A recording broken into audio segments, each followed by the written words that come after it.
Create your own keyboard, any One UI.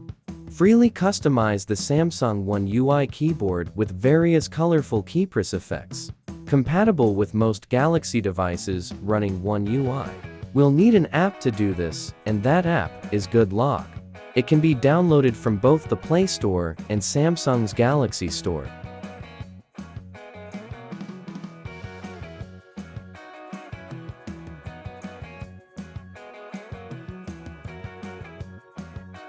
Open Good Lock, then look for the module called Keys Cafe and proceed to install it.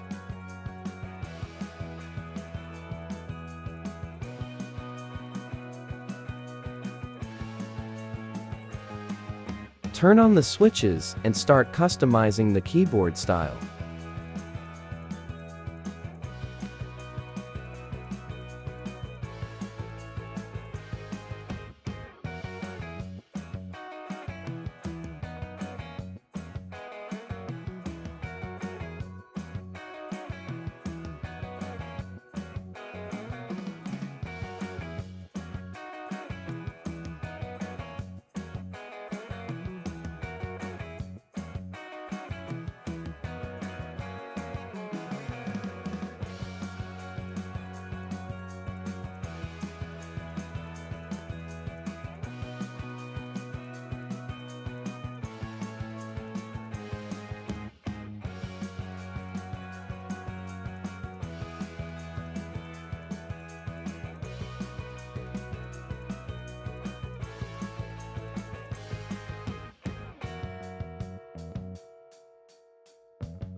When you want to return to the default settings, simply turn off these switches.